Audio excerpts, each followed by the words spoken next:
Este é um dia que eu preferia que não existisse, mas ele se tornou necessário. A inexorabilidade e a finitude da vida nos colocam nessas circunstâncias. E, portanto, senti-me mais do que compelido de vir aqui reconhecer a contribuição, a trajetória e a construção de um dos maiores brasileiros e cientistas que eu já conheci, impacto pessoal também. Compartilho aqui o fato de que não só a homenagem deve ser de alguém distante e ver a construção de uma trajetória, de um compromisso e de um resultado extraordinário para todos, como a mim, pessoalmente, o impacto foi profundo, e eu vou relatar um pouco disso, assim como o Maurício também fez, repetindo algumas coisas, complementando outras. E os ciclos se fecham. Eu, humilde camponês, agricultor, lá de Campina das Missões, nos livros do ginásio eu recebia uns documentos sobre a estrutura da matéria, o modelo atômico de Thomson, etc. E fui inspirado por isso, quando entrei na Universidade Federal do Rio Grande do Sul, nos anos 70, no meio do grande debate em torno do acordo nuclear. Eu já estava profundamente impressionado com a possibilidade de mergulhar no infinitamente pequeno e compreendê-lo. Eis que, estando lá na universidade, já lá para o ano 76, os grandes debates que a Sociedade Brasileira de Física promoveu em torno das controvérsias do acordo nuclear, se aquela tecnologia, se aquele acordo representava, de fato, uma contribuição significativa para a superação dos 3 pontos que ali eram levantados, que era a finitude do potencial hidrelétrico, a contribuição da autonomia do ciclo do combustível e a economicidade da opção. E, evidentemente, que uma das grandes discussões foi, naquele tempo, o Jet Nozzle, que era o único dispositivo que a Alemanha se dispunha a trazer, muito embora enfrentando a oposição do governo Carter naquela altura, e que não funcionou, nem poderia funcionar do ponto de vista termodinâmico satisfatoriamente, embora talvez funcionasse com o princípio e patente do professor Becker, que até andava por aqui, que patenteou isso. Aí, o Centro de Estudantes de Engenharia da Universidade Federal do Rio Grande do Sul, na nossa escola de engenharia, convidou Pinguelli. Eis que aparece lá o nosso grande e extremamente comunicativo, reconhecido, jovem de 30 e poucos anos, fazer a palestra O que é energia nuclear, no auditório 200 da Escola de Engenharia. Lembro-me bem, foi 76. Repeti isso tudo para ele em 2019, pouco antes da pandemia, quando nos convidaram lá na mesma universidade, embora na Escola de Economia, eu contei essa história para ele. Foi a última vez que eu o vi diretamente. Fiz questão de homenageá-lo. Disse: estou aqui porque estamos aqui hoje, eu junto ao seu lado em 2019, nesta universidade, porque você esteve aí do lado em 1976. Foi quando definitivamente escolhi meu caminho. Então, nesse sentido, eu sempre reconheci que o Pinguelli foi uma grande inspiração como mestre, como cientista, e depois como amigo e companheiro de lutas pela transformação do país. Com ele aprendi a encarar com humildade as raras vitórias na luta por um país mais justo, fraterno e igualitário. E com serenidade as tantas derrotas que enfrentamos, que todavia serviram de estímulo para continuar na luta, de fazer melhor. Então, a trajetória do professor Pinguelli é um marco para a vida brasileira no campo da ciência como um todo, e da filosofia da ciência também. No campo da tecnologia, na formação de cientistas e de educadores. É um papel amplo. Como cientista engajado, ele foi um exemplo pelo rigor na construção, na metodologia. Jamais transigiu com o rigor. Eu assisti às aulas dele de física nuclear, principalmente aqui, quando cheguei, em 78, e uma inspiração permanente na luta pela apropriação da ciência e tecnologia em favor da construção de um país justo e fraterno e igualitário. Ele contribuiu para a formulação de políticas públicas e no desenvolvimento da ciência e tecnologia, a apropriação sustentável dos recursos naturais, com ênfase, claro, na área de energia, na sua amplitude plena, para promover a transformação econômica e social. Esteve sempre ao lado da defesa do patrimônio público, ainda mais agora, com a entrega da Eletrobras, como antes já, na grande batalha pela Vale do Rio Doce. Ambas originárias, como o petróleo, do artigo 20 da Constituição de 88, que no seu inciso 9 diz que os recursos minerais do subsolo, assim como outro artigo, os potenciais hidráulicos, são patrimônio da nação. Isso parecia estar sempre presente na amplitude das análises, nas lutas, na ciência aqui dentro, nestas salas e nas outras muitas onde ele esteve, o rigor. Lá fora, o compromisso pela construção de um país diferente, em muitas dimensões.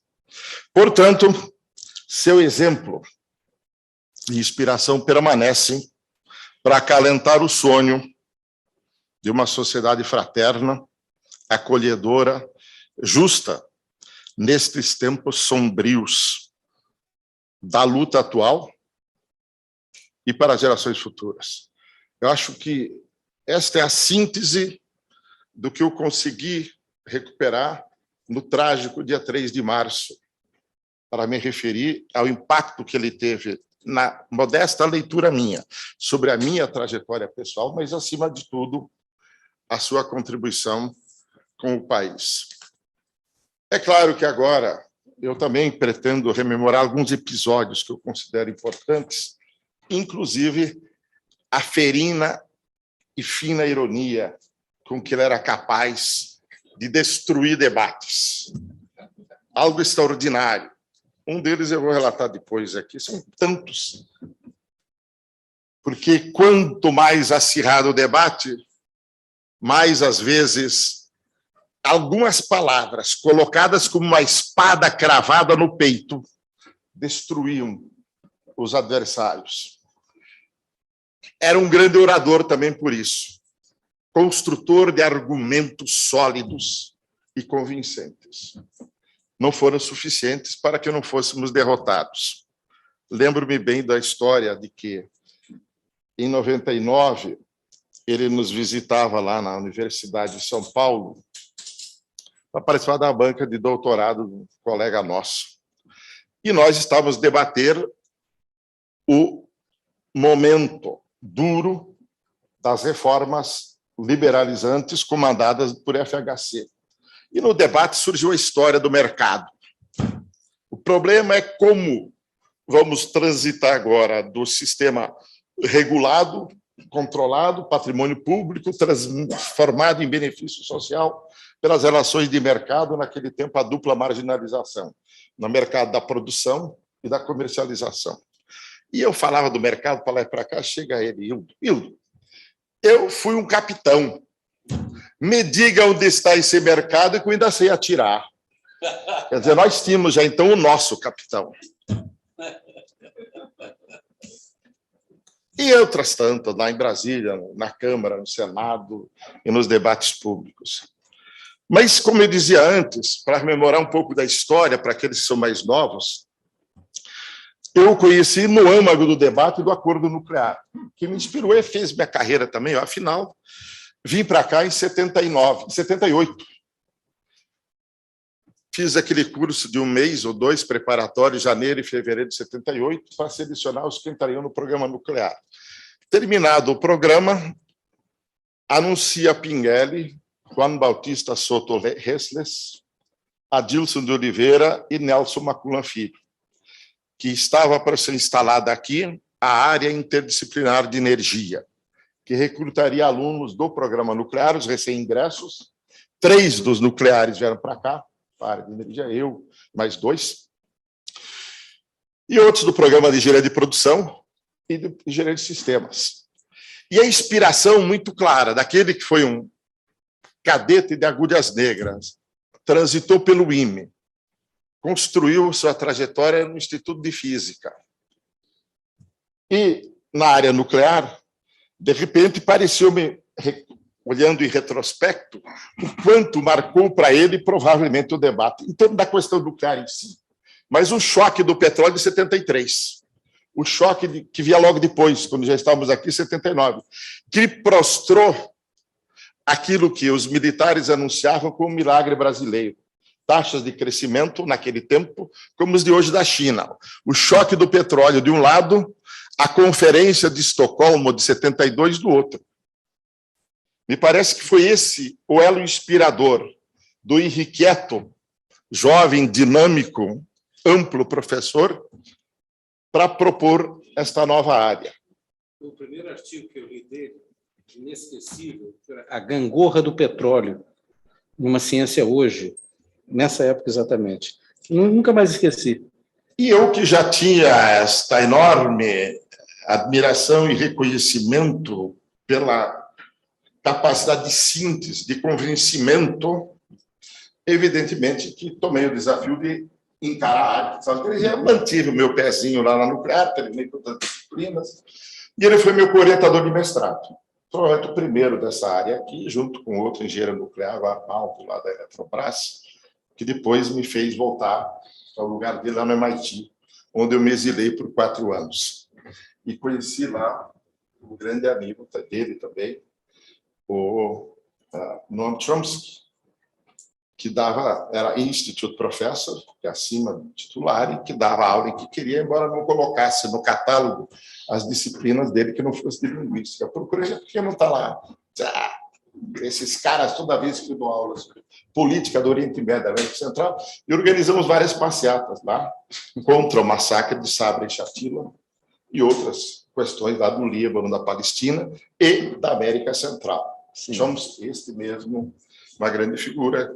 São trajetórias paralelas que se encontram por aí e por lá. Pois bem, entendo que essa capacidade de compreender que a ciência como tudo, a termodinâmica, o eletromagnetismo, a química e a trajetória da análise econômica da história, foi o primeiro professor que, nessas salas aqui, nos relatou a história da política nuclear brasileira. O grupo do Tório, do nosso amigo Jair Mello, e do grande amigo dele, Sérgio Salvo Brito. Grande sujeito. Grupo do Tório, que foi a primeira iniciativa em 68, em Belo Horizonte, mas que teve respaldos aqui, depois do impacto da bomba, depois do impacto do primeiro reator comercial Shippingport, que foi objeto da minha tese de mestrado aqui, a Tório, por essas inspirações, o impacto que isso poderia ter na energia. Então, acordo nuclear que fechava as portas para os grupos autônomos, de uma certa maneira. Choque do petróleo e Estocolmo, me parece que foram o estupim da área internacional de energia. Juntaram-se os 4 precursores mosquiteiros, depois veio o Luizardo, veio o Otávio, veio o professor Castro da economia, que teve um papel muito importante aqui, para complementar o avanço. Um programa pioneiro aqui, que teve enorme impacto, seguido depois da Unicamp, logo depois a USP, em 89, onde acabei indo depois de sair do meu exílio da área nuclear, que durou algumas décadas. Sorocaba. Quase uma década, de 81 até 91, praticamente uma década. A MIT de 81 a 85, a Marinha de 86 a 90, e o grupo aqui de grafite nuclear, que poucos conhecem, 89 e 91. Lembro-me bem, eu conheci os 2 filhos do Pingueri na casa dele em 86, 2 meninotes. Eu tinha acabado de me juntar ao programa Paralelo, lá em São Paulo, que, de uma certa forma, recuperava um dos anseios daqueles que combateram um acordo que era descrito por alguns muito mais como um acordo comercial do que um acordo de transferência genuína de tecnologia. Tanto que as contas do endividamento ficaram. E o enriquecimento nuclear que foi feito no Brasil foi feito lá, no programa Paralelo, com todas essas controvérsias. Logo depois da nossa conversa, em 86, da Dom Leblon, Pinguelli começa a questionar o que está acontecendo. E aí provoca um debate na TV Manchete com o Rex Nazaré Alves, que era então todo-poderoso presidente do NEM, que assim como Sarney diria depois, também negava tudo, mas as coisas estavam acontecendo. E lembro-me também, quando eu voltei do MIT, logo depois, eu e outros estudantes, eu do Brasil, Farouk da Turquia, Samir da Síria e o Al-Tabaj do Paquistão, sofremos constrangimentos para renovar o visto antes da defesa de tese, porque queremos constranger a mim de dizer o que estávamos fazendo no Brasil na área nuclear. Eu nem sabia. Depois eu me chutei o que estava acontecendo. Claro que eu desconfiava que a Marinha Brasileira estava mandando muitos oficiais para fazer a pós-graduação lá no MIT, não o doutorado, mas grau intermediário. Eu sabia que os argentinos também estavam mandando, como consequência da Guerra das Malvinas, quando a dona Kátia mandou o submarino para a boca do Rio da Prata e disse que daria a palavra de honra dela, que as armas nucleares estavam lá, mas que elas não as usariam. Muitos acreditaram, outros não. Então, são essas as histórias daquele tempo. Eu, voltando aqui, eu relatei esse episódio e ele denunciou publicamente de que lá, porque de fato diziam que meu visto venceu em fevereiro, eu defendi em 15 de março. É verdade também que eu me juntei várias vezes ao Trump, vários protestos, fomos marchar na frente do Capitólio e na Casa Branca contra o governo Reagan por causa do El Salvador e tal, naquilo que eu aprendi do Pinguelli, acho que isso é muito claro.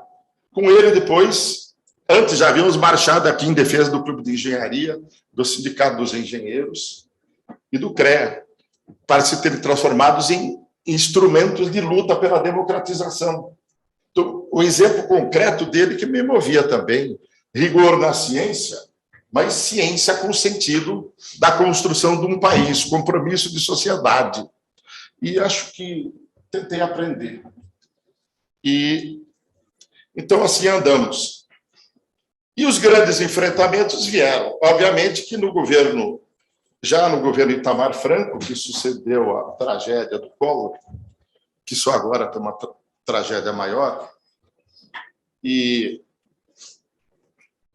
os grandes programas de mudança estrutural na área de energia, a reforma constitucional de 95, da área do petróleo, o grande debate iniciado no governo Itamar Franco, já que tem toda a pressão em torno da captura do que era a construção histórica do povo brasileiro, o sistema Eletrobras, o sistema hidráulico integrado, operando pelo custo do serviço, para permitir a industrialização e a universalização do acesso.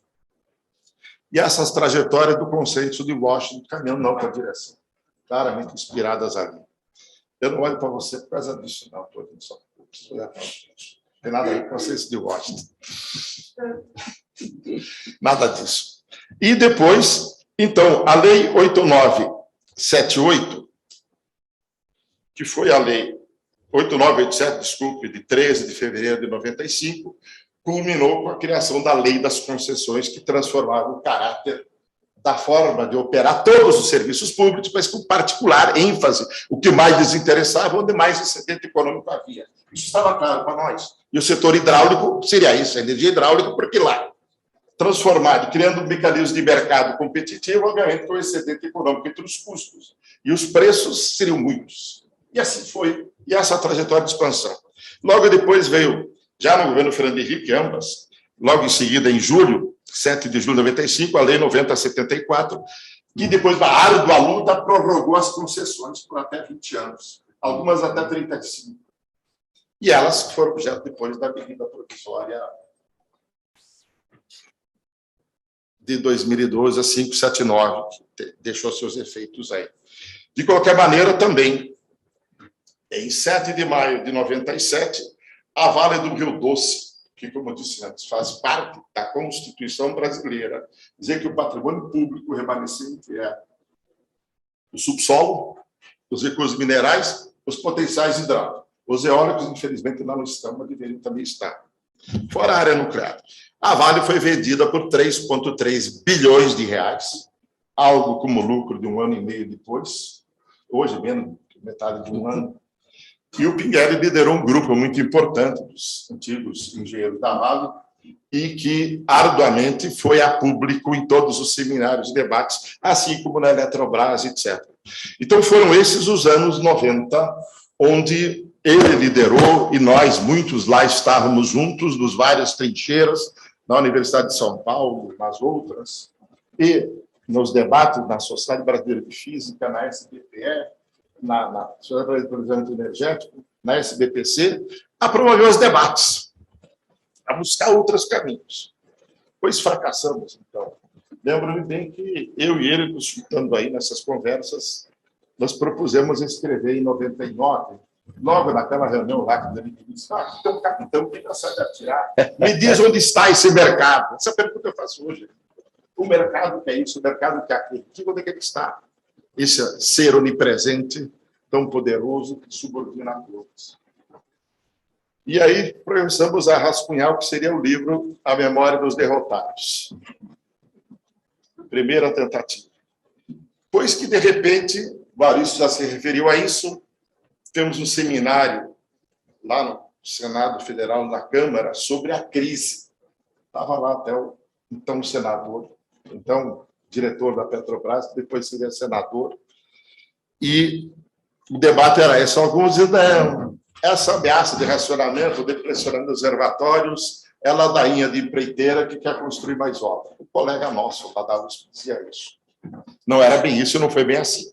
Eis que, de repente, o racionamento aconteceu e mudou drasticamente as perspectivas daquilo que era apresentado como um caminho para mudar o país. De fato, alterou drasticamente a trajetória, porque nós tínhamos feito o programa de 89, Pinguelli nunca foi filiado ao PT, que o meu também não foi. Mas ele parece ter um prévio interregno, num ano desses, eu até saudei isso, do PSB, onde ele ia ser senador. Eu defendia ele como senador, ele desistiu e se desfiliou imediatamente. Acho que durou menos tempo ele no PSB do que eu durei no PPL e PCdoB, do qual eu também não sou mais, não por nada, mas eu também achei que meu papel era voltar para a planície da academia e de lá usar as plataformas de discussão e debate. Mas foi um dos maiores petistas que eu já conheci. Puro sangue, Pinguelli. Não precisa da ficha para ser fiel àquele partido que foi criado na década de 80. Não aquele que depois se metamorfoseou por aí em tantas facetas e que agora, novamente, talvez tenha um papel histórico a cumprir ao lado de uma aliança ampla. Inclusive, seu amigo Alco, nosso amigo, seu amigo lá do Vale do Itaim. E por aí vamos. Ciro Gomes e outros tantos. Verdade. O fato é que essa história mais remota, até os anos 2000, a memória dos derrotados não saiu porque o derrotado acabou sendo Fernando Henrique. E o neoliberalismo. Parecia ser, não foi. Porque nas reformas posteriores feitas, substancialmente o espírito foi mantido. Sim. Tanto na lei da partilha de 2010, quanto na reforma do setor elétrico de 2004. Lembro-me bem que a gente tinha uma proposta e nós entregamos em Brasília. Eu fui negociar com o presidente da Câmara, João Paulo, e disse, não, isso não pode ser medida provisória. Isso tem que ser debatido no Congresso. Um ano e meio depois, a medida provisória apresentou os arranjos e acordos que mantiveram, na minha leitura, com toda franqueza, a permanência da crise e a transferência econômica substancial da riqueza do setor elétrico. Tanto que hoje, se a gente olhar para trás, de 2012 a 2022, nós queimamos combustíveis por mais de 200 bilhões de reais, que não precisariam ter sido queimados se tivéssemos seguido a trajetória diferente de escolhas da expansão da oferta, que era a eólica, a fotovoltaica. A eólica já estava madura, a fotovoltaica ainda viria amadurecer. Mas havia outros caminhos que indicam que o planejamento, a visão integrada, que você se referiu há pouco, que sempre Pinguelli defendia, talvez nos devesse podido levar a outra trajetória. O passado não se muda, o futuro se constrói, em cima, inclusive, das contribuições e da memória de figura tão impactante e extraordinária, uma luz que iluminou o Brasil ao longo de 8 décadas. Com seu conhecimento, com sua trajetória de integração, de fidelidade à ciência, não ao fragmento da ciência. Pinheiro foi um grande desfragmentador da ciência, na visão que você estava expondo há pouco, no sentido de buscar dos primeiros princípios o caminho, a inspiração para as grandes soluções da termodinâmica, do eletromagnetismo, da história, a história, acima de tudo. E eu compreendi bem mais tarde que, mais uma vez, caminhamos por trajetórias paralelas. Quando eu fui ver o livro que ele estava escrevendo sobre tecnociências, quer dizer, uma visão epistemológica. Bom. Eu já tinha trabalhado mais tarde também com o professor Paty, que é um físico, filósofo, porque eu achava também que era insatisfatório apenas compreender os detalhes, que a história da humanidade e a história do conhecimento e a filosofia da ciência são um ancoradouro seguro para compreender as bases de tudo que tem significado. Novamente aí, assim, não poderia deixar de mencionar também, como já fizeram aqui, o papel dele na SBPC, a fundação da SBPE, da Andes. O caminho da Andes, precursor, no tempo da ditadura. O capitão enfrentava os generais, mas pelo bom caminho. Não como esses generais de hoje, nem esse capitão que está aí hoje, que, aliás, já tinha sido expulso. Então, eu fiz algumas anotações aqui para rememorar. As décadas, então, dos anos 2000, 2010, 2003, 2020. A frase que mais me impactou de 2004 foi quando alguém disse lá em Brasília: Pingueri não pode continuar na Eletrobras porque ele não tem senadores. Essa frase ficou até hoje por aí.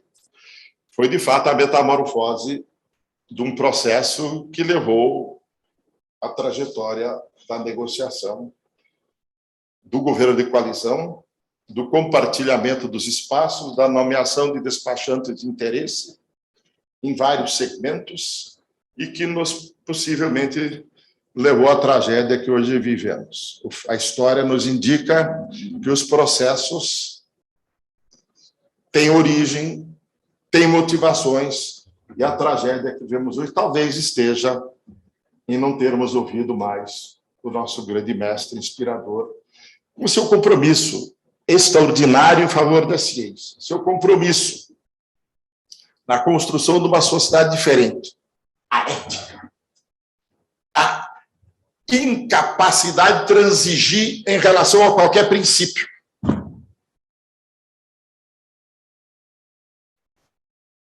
No entanto, fica o exemplo, reconforta que as 8 décadas desta figura histórica, que ainda haverá de ser muito mais reconhecida do que é hoje, em todos esses campos, dos quais apenas alguns eu resolvi tomar anotações aqui para dizer: foi um privilégio tê-lo visto lá em 76, na universidade, como estudante de engenharia, até acompanhado sua trajetória. É claro que debatemos muito, em muitos detalhes, convergências, quase sempre, nuances, muitas, mas o propósito que nos fez caminhar juntos foi um propósito que me inspira até hoje. E é um compromisso de continuar. Ele permanece aqui pela sua contribuição, pelo seu exemplo, e esse compromisso nos fortalece, apesar dos tempos sombrios que vivemos hoje.